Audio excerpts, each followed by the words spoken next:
एक दो मैं आपको ऐसे मिर्ज़ापुर के शख्स से मिलाने जा रहा हूँ।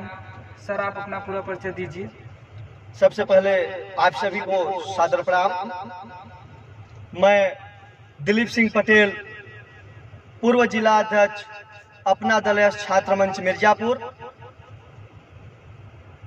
सर आप इतने कम समय में यहाँ तक पहुँच गए हैं, क्या है इसकी खासियत? कितनी परेशानियाँ आपको झेलनी पड़ी यहाँ तक आने में? कितना मुकाम अभी तक आप और कहाँ तक आप जाने के लिए सोचे हैं? कितना आपका लक्ष्य है सर? थोड़ा जी सर, मैं पहला नंबर आपको बताना चाहूँगा, जिस रास्ते को मैंने चुना हूँ वह रास्ता कठिन जरूर था, लेकिन संघर्ष के साथ साथ उस रास्ते पे मुकाम मिलता चला गया।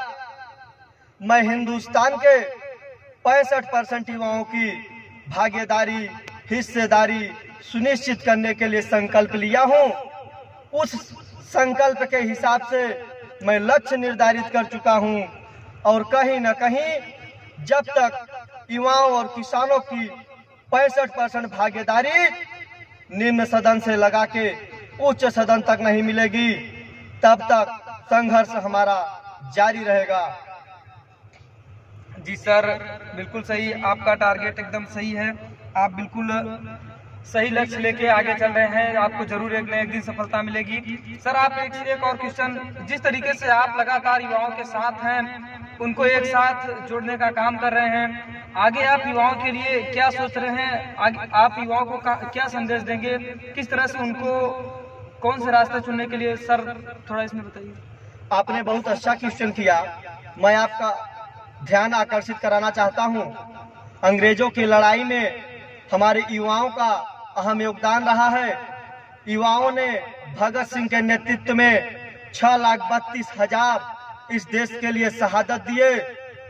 आजादी के बाद 1952 में लोकसभा का चुनाव होता है। उस समय लोकसभा में जो सदस्य होते हैं 25% युवा की ही संख्या रहती है। फिर 1957 में वो संख्या 35% हो जाती है।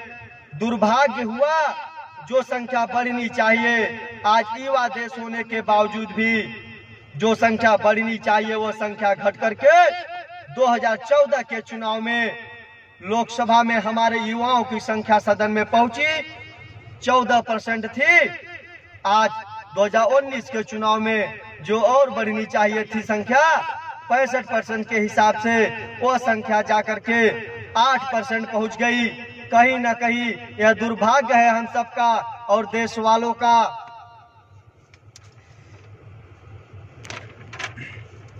इस देश को विश्व गुरु तभी बनाया जा सकता है जब तक देश के सर्वाधिक आबादी वाले लोगों को, जब तक देश के विकास से नहीं जोड़ेंगे, यानी कि सर्वाधिक आबादी युवा है।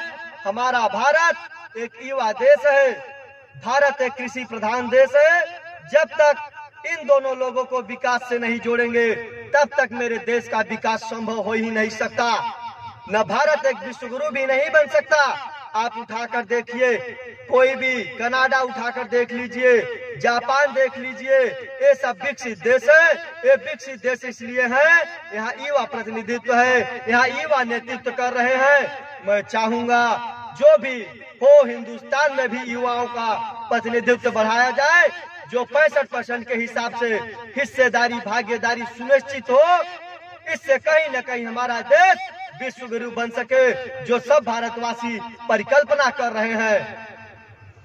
जी सर, बिल्कुल सही, बहुत बहुत धन्यवाद आपको। आपकी इस विचार से मैं तो बिल्कुल बहुत खुश हूँ। सर आपसे एक लास्ट सवाल, लास्ट क्वेश्चन मैं करना चाहता हूँ कि आप युवाओं को क्या संदेश देंगे? आप युवाओं को कहाँ तक, किस तरह से, कौन से रास्ते पे चलने के लिए उनको मार्गदर्शन किस तरह से करना चाहते हैं? सर थोड़ा लास्ट शब्द और लास्ट क्वेश्चन सर यही। जी बिल्कुल, आपका बहुत सही सवाल। मैं युवाओं से निवेदन नहीं करना चाहूंगा, आप अपनी शक्ति अपने आप में समझिए। आपकी शक्ति वो है।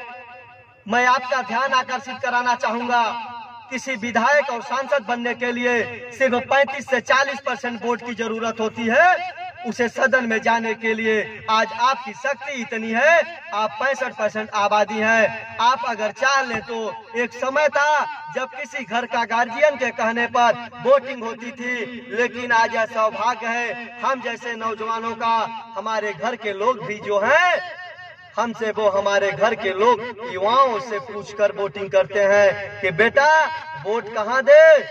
तो युवा हमारे घर का नेतृत्व कर रहा है। हम चाहते हैं कि हमारे घर का युवा नेतृत्व कर रहा है तो हमारे देश का भी नेतृत्व युवा के हाथ में हो, जिससे देश मजबूत और सशक्तशाली बन सके। जय हिंद, जय भारत, नमः बुद्धाय, जय जवान, जय किसान, जय सरदार। जी सर, बहुत बहुत धन्यवाद आपका टाइम देने के लिए।